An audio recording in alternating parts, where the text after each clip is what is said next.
Hello everyone, আসসালামু আলাইকুম। Welcome back to my new blog. চলে আসলাম আজকে সকাল সকাল একটি নতুন ব্লগ নিয়ে আপনাদের সাথে। আজকে আমি একটু তাড়াহুড়োর মধ্যে আছি, তাই সকাল সকাল সমস্ত কাজ করে নিচ্ছি। সকাল সকাল ঘর দর ঝাড়ু দিয়ে আজকে একদম ঘর পরিষ্কার করে নিয়েছি। এদিকে সমস্ত থালা বাসন বেছে এই নিয়ে একদম ধুয়ে পরিষ্কার করে ফেলছি। কারণ হচ্ছে আজকে সকালে আমি আমার মেয়েকে দুপুরের খাবারটা দিইনি। প্রতিদিন তো আমি সকাল থেকে রান্না করে মেয়েকে দুপুরের খাবার দিয়ে দিই। আজকে মেয়েকে দিইনি কারণ শরীরটা ভালো লাগছিল না, এমনিতেই আবার কারেন্ট ছিল না, তো ছোটো মেয়েটা খুব যন্ত্রণা দিচ্ছিলো, যার জন্য আমি উঠে রান্না করিনি। মেয়েকে এমনি নাস্তা খাওয়াই আমি বলেছি তুমি চলে যাও, আমি দুপুরে তোমার জন্য খাবার নিয়ে আসবো। এইদিকে মাইশার আব্বু গতকাল রাত্রে ইলিশ মাছ আর রুই মাছ কিনে নিয়ে আসছিলো। একদমই মাছ ছিল না ফ্রিজে, তো এইগুলো আমি আবার নামিয়ে ধুয়ে ভাগ করে সুন্দর করে আবার ফ্রিজে রেখে দিলাম। আজকে মাছটুকু রেখে চুলাটা মুছে আমি ভাত বসাবো। ভাতের চাল ধুয়ে চুলায় দিয়ে দিব, এখন গ্যাসটা জ্বালিয়ে দিব, গ্যাসটা অন করে দিব। এ পর্যায়ে আমি আজকে যেই মাছটা রেখেছিলাম রান্না করার জন্য, এটা সুন্দর করে ধুয়ে লবণ মেখে রেখে দিব একটু। আর ফ্রিজে তরকারি কিছুই ছিল না, একটু ভেন্ডি ছিল, এই ভেন্ডিটাও ধুয়ে আমি ঝরা দিয়ে গেছি। অন্যদিকে আমার যেহেতু ছোট বাচ্চা, প্রতিদিন কাপড় চোপড় ধোয়াই লাগে, এই জন্য আমি ওদের কাঁথা কাপড় এগুলো ভিজিয়ে রেখেছিলাম, এগুলো আবার ধুয়ে নিব। আমার কাপড় চোপড় ধোয়া শেষ হয়ে গেলে আমি কাঁথা কাপড়গুলো বাসার বাইরে একটা রশি আছে, রোদ্রের মধ্যে সুন্দর করে নেড়ে দিচ্ছি যাতে তাড়াতাড়ি করে শুকিয়ে যায়। কাজ যেন আর শেষই হতে চায় না, একটার পর একটা যেন বেড়েই যায়। কেমনে যে কীভাবে যে সময় চলে যায় সেটা টেরই পাই না। আসলে যাদের ছোটো বাচ্চা তারা সময়ের আগে দৌড়াতে হয়, এরকম একটা ব্যাপার স্যাপার। দেখেন একটুখানি বেশি সময় নিয়ে আমি ওখান থেকে দৌড়ে চলে আসছি, এসে দেখি ঘরটা যে আমি গুছিয়েছিলাম আবার সেই ঘরটা মেয়েরা ময়লা করে ফেলছে, অগোছানো করে ফেলছে। যাই হোক, এখন আর ঘর গুছাবো না। এদিকে আমি তরকারিগুলো কেটে নিচ্ছিলাম, আমার ভেন্ডিটা আমি ভাজির জন্য কেটে নিচ্ছিলাম, আলু কেটে নিচ্ছিলাম, কারণ আজকে বেশি একটা আইটেম রান্না করবো না, এমনিতেই সময় কম। এমনিতেই 11:30 বেজে গেছে, 11:30 বেজে গেছে, আমার 12:30 মধ্যে মাদ্রাসা পৌঁছাতে হবে।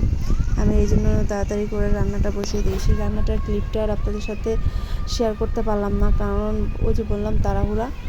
এদিকে আমার তরকারিটা আমি এক চুলায় আগেই মাছটা ভাজার আগেই বসিয়ে দিয়েছি, আর অন্য চুলায় মাছ ভাজা করছিলাম, অন্য চুলায় ভেন্ডি ভাজা করছিলাম, যেন একটু তাড়াতাড়ি হয়ে যায়। ভাতটা তো আমি আগেই বসিয়ে দিয়ে রান্না করে নিয়েছিলাম, মাছটা উল্টিয়ে একটু ভেজে নিচ্ছিলাম। দেখবেন যখন কোনো কিছুর তাড়া থাকে তখন যেন সময় একদম মানে পানির স্রোতের মতো দৌড়াতে থাকে, কোনোভাবেই ধরে রাখা যায় না এইরকম।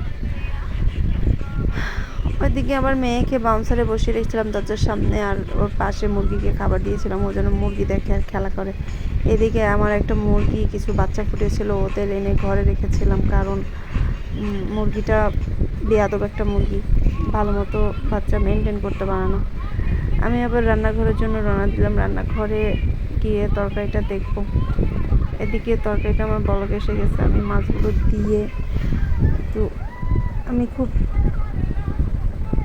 রাগ আগুনেই তরকারিটা রান্না করতেছি, একটু দ্রুত রান্না করার জন্য। আর এতটুকু রান্না করতে করতেই অলরেডি 12টা বেজে গেছে। আসলে যাওয়ার সময় তো কমই, মানে মাদ্রাসায় যেতে টাইম লাগে মাত্র 10 মিনিটের পথ, 10 টাকা অটো ভাড়া, কিন্তু রেডি হতেই তো সময় লাগে যেন 20 মিনিট এরকম।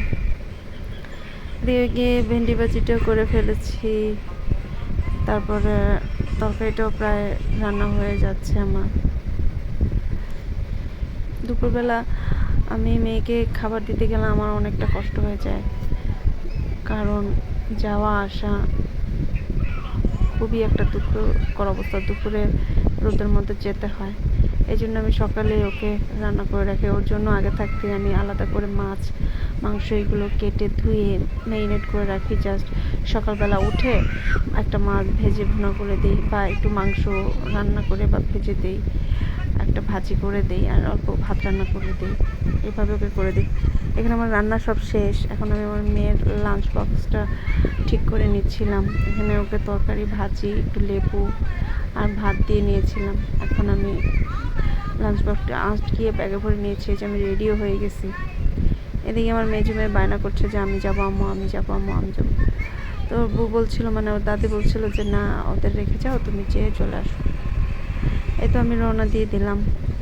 আমার বাসা থেকে প্রায় অনেকটা রাস্তা গাড়ির জন্য, মানে মেন রোডে যেতে হয়। আমি মেন রোডে যাওয়ার পরে দেখলাম যে একটা অটো নেই। অনেকক্ষণ দাঁড়িয়েছিলাম, প্রায় 5 থেকে 7 মিনিট, দেখলাম কোনো অটো নেই। তারপর রাস্তা পার হয়ে আমি ওখানে দাঁড়ানোর পরে একটা অটো আসলো। এই তো আমি অটোতে উঠলাম, এখন যাব। আজকের ব্লগটা এই পর্যন্তই। ধন্যবাদ সবাই।